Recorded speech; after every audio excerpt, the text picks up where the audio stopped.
Thank you, Bret. guys. Hi. Hello. Hi, everyone. How you doing? Well, come on, you can do better than that. How you doing, everybody? That's what I like to hear. So I am so excited to be here talking about planes, trains, and monorails and all things transportation. As you just heard, we're going to talk about where we've been, where we're going, and most importantly, how we've gotten there. So when talking about transportation, I think it's always very important to bring up the experts. So lucky for us today, we have 3 Walt Disney Imagineering experts. So let's bring them up. We have Spencer Lin, Stephanie Murray, that's right, and Jose Morales. Please give him a big round of applause, everybody. Hello. Good morning. How are you guys? Good morning, everyone. Yeah, all right.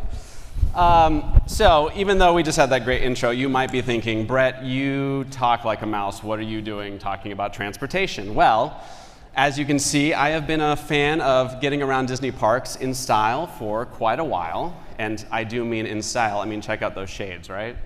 That's stylish. Nope, that joke dropped in flat. You still have good style. Okay, thank you.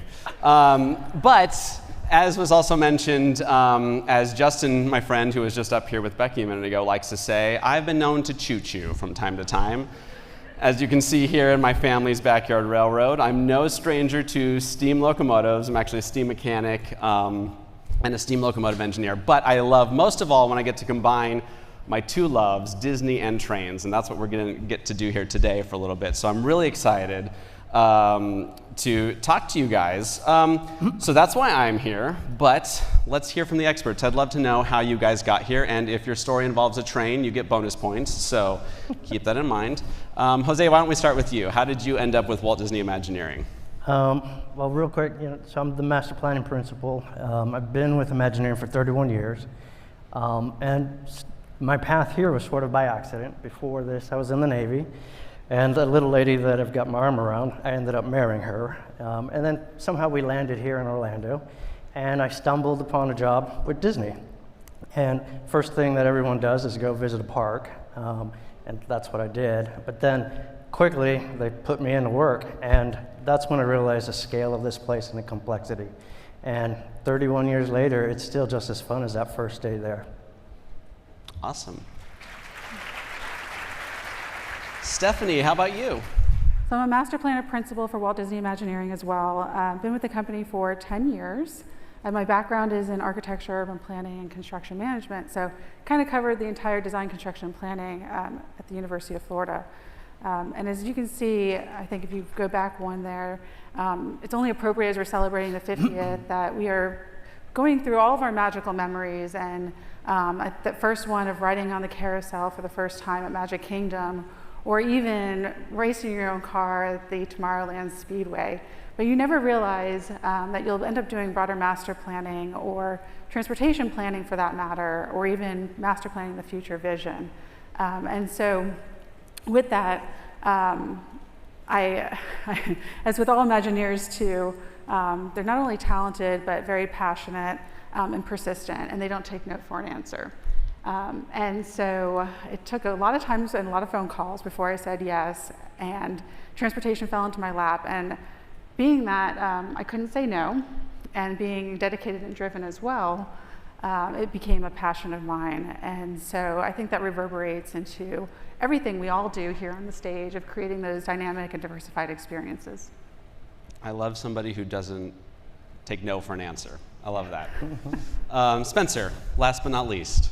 So, hi, I'm Spencer. I grew up also loving trains with my awesome fashion sense, just like you.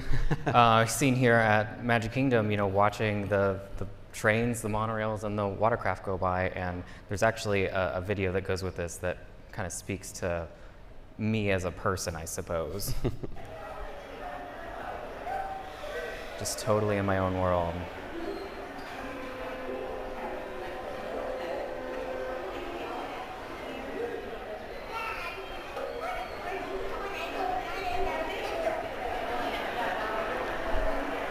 Dad, what are you doing? I don't want another picture. No.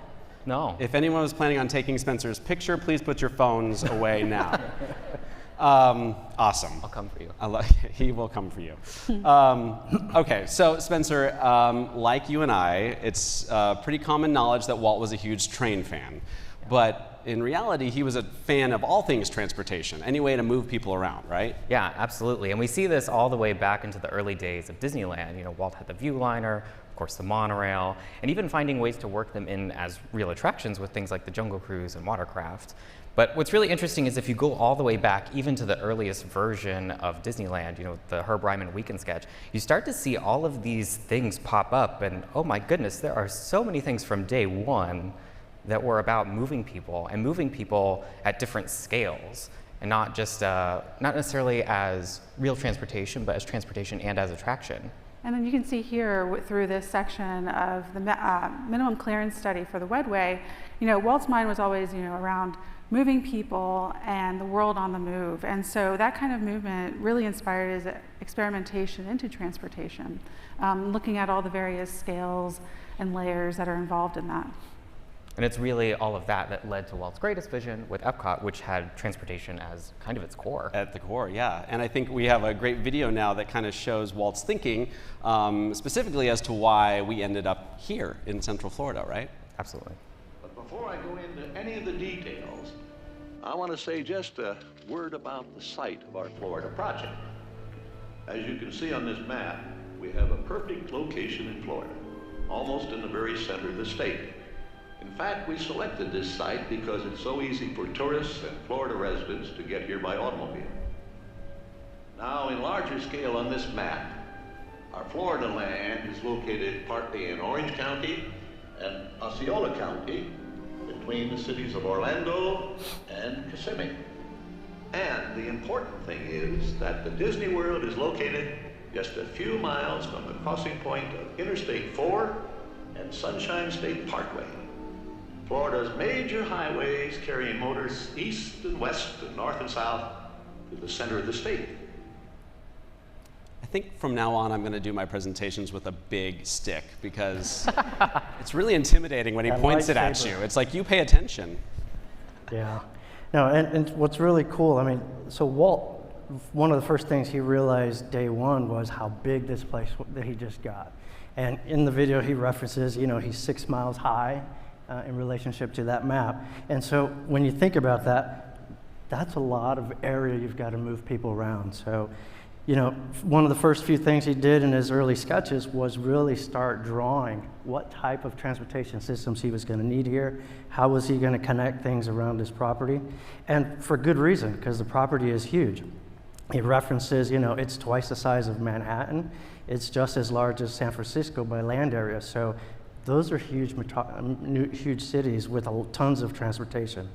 And when you look at the site conditions, you know, it was swampy, it was wetland, so you needed to connect the pockets of land that he was going to develop with some form of transportation. So he knew transportation was going to be key to making his vision a reality. Absolutely. And I mean, not only connecting areas in a swampy land, so I have to imagine when you're planning what was envisioned for this space, there's got to be a better way than just trudging through swampland, right? I'm hoping they had something more than just galoshes to help them. That was the Swamp only buggies. option. That was the only option. I knew it. Rubber boots.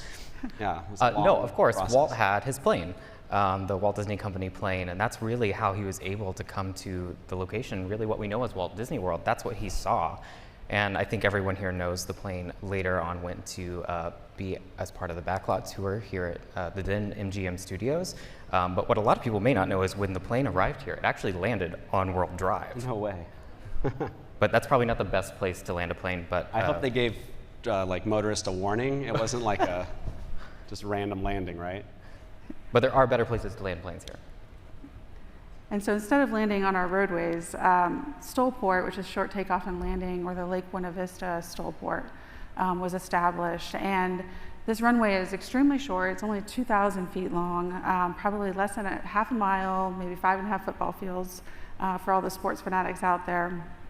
But this was really beginning to be an extension of the transportation experience, you know, adjacent to the parking lot, transportation and ticket center, as well as the front entrance of the Vacation Kingdom. And so that was really to facilitate day trips to and from kind of big catchment areas, population destinations, to very much what we have today: Miami, Fort Lauderdale, Palm Beach, Jacksonville. Although it never took off, no pun intended. I like it. But it was really looking at the components of innovation and the philosophy and the concepts that are really in place and continue to be in place today. How many of you had Mickey Mouse doing ground control when you landed in Orlando? I did. Shocking. Okay, so you guys, excuse me, you mentioned the need to get people around this massive property. So how, when we finally got to opening Walt Disney World, how did those transportation needs manifest themselves? That's a really good question. So this is the Transportation Ticket Center, as it was originally thought through, and it's huge, right? It has many systems coming in and out, from the trams to cars to the watercrafts. And so based on lessons learned from Disneyland, they really wanted to disperse the crowd, disperse the guests from the front of the park. And so as you really think about your experience, this is your beginning of your first experience, but also the very first multimodal hub at Walt Disney World.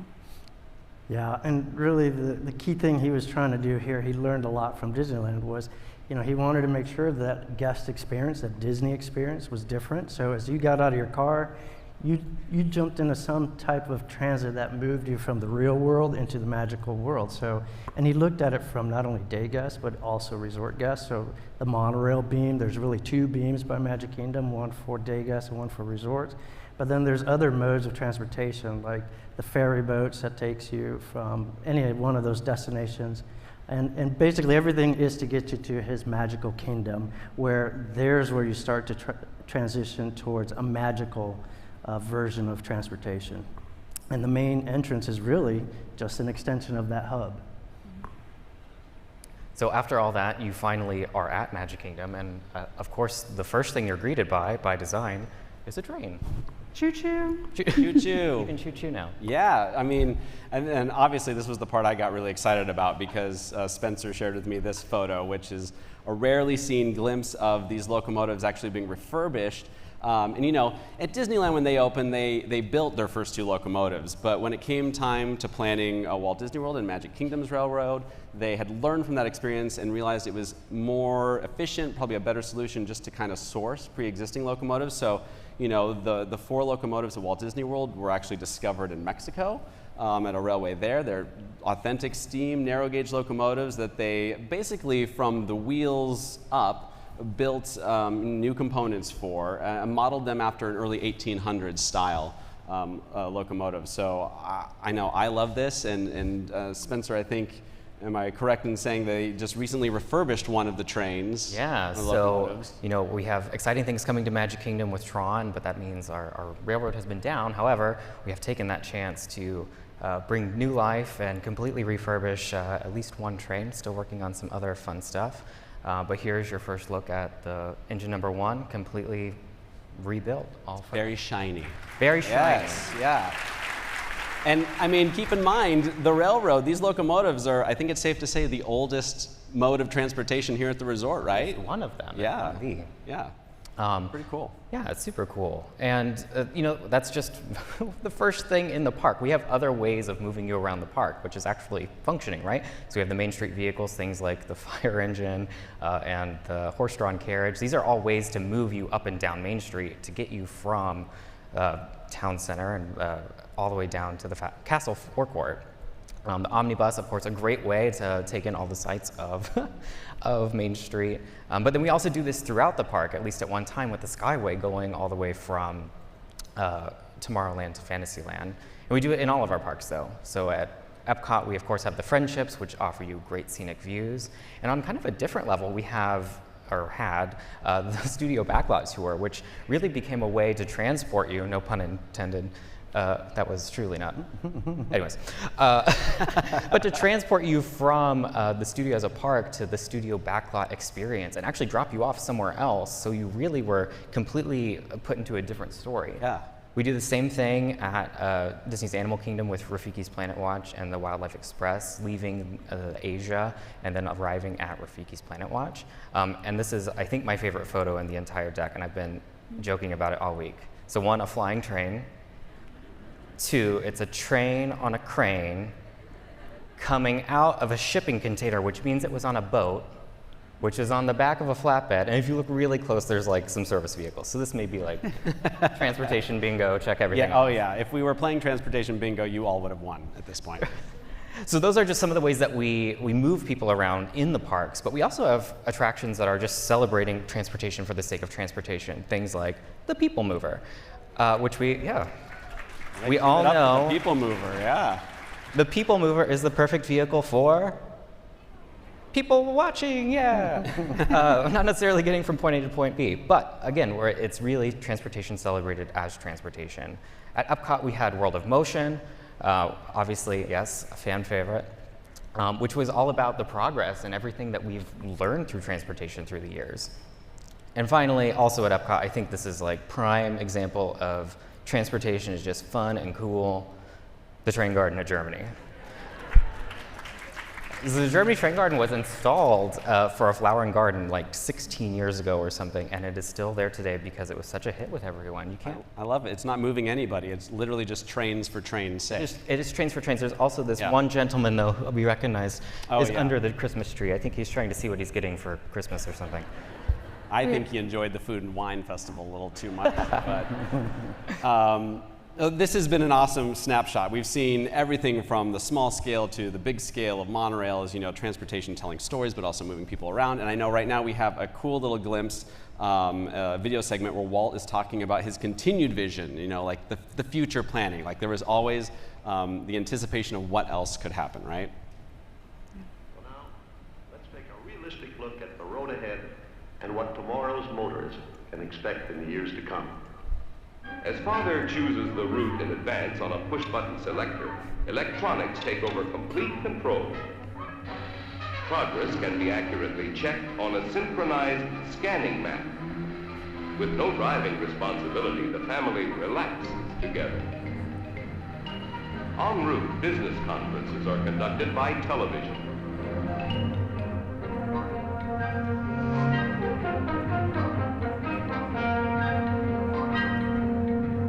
On entering the city, the family separates. Father to his office, mother and son to the shopping center. Wow. So I don't know about you all, but there's a lot to digest and unpack with that. But as you can see, that the technology is present, and the way Walt was so future forward thinking, from conference calls like we have on Zoom today to all the autonomous vehicles and everything that's happening around us in our world. And so, as I think Jose explained earlier about the scale of the resort. Fast forward 50 years, and we operate like a true city. We have 400 buses, 12 monorails, 40 watercrafts, connecting districts and neighborhoods within the resort. And that transportation connectivity is super important. But as we like to think big, and it's a ton of fun, we like to think on how these systems work together. And so as we look at our transportation vision and transportation process, it's really an integrated process that provides a long-term vision and overarching strategies that is safe, fun, and memorable experience, but it's also seamless and accessible, and it's really cool. Yeah, so when you think about the buses and the ferry boats, they're meant to transport you a lot of people, but in a different magical way, even though it's the same as we do in other cities, but in the Disney magical way. And I think the other part of that is we want to be sure that we're doing it sustainably, right? So we have things like the monorail and of course the Skyliner now that are able to use some of our power from the awesome solar fields. And actually, fun fact, these power up to 2 of our 4 parks. So they're an amazing asset, and again, it's cool that we're able to use it with things like the Skyliner. It's a big Mickey head. So I've always wondered this, being one of the newer modes of transportation, and like you just mentioned, a sustainable form at that, how did you guys, or what process did you go through to select something like the Skyway? Well, I mean, it was a really fun project to even dream up. Josh mentioned earlier, Riviera Resort, we knew we wanted to connect that to Epcot somehow. And there was a big problem. There was Buena Vista Drive in between the two. So we looked at all kind of different forms of transportation, and gondolas, which now we call Skyliner, sort of fit the task, right? We could go over the road, we can create that magical experience. And as we thought about it a little bit more, well, what else could we do with the Skyliner? So we kept extending it and connecting it to more resorts and more parks. And this is just an example, what we call a rubber band diagram, that just shows the different ways we looked at how we can move the Skyliner around. Yeah. And we look at our parks really as, our major attractions, our parks, and our major attractions as hubs, but also, connected through really transportation linkages, north, south, east, and west. And as you know, with the gondola or the Skyliner, it's really those fun, memorable modes today that are right-sized for the capacity of moving people, but also the environment that they're in. It's so impressive. It almost looks like a dance chart. It's like I almost want to challenge somebody to get up in the center aisle and act that out right now. So this next video we have is fascinating to me, and it's totally on a geeky level, but you want to talk about what this models and how it's useful? Yeah, so we, it's not just us Imagineers, but we have a collective team across all of our business segments that collaborate, and we're all really responsible for maintaining that vision.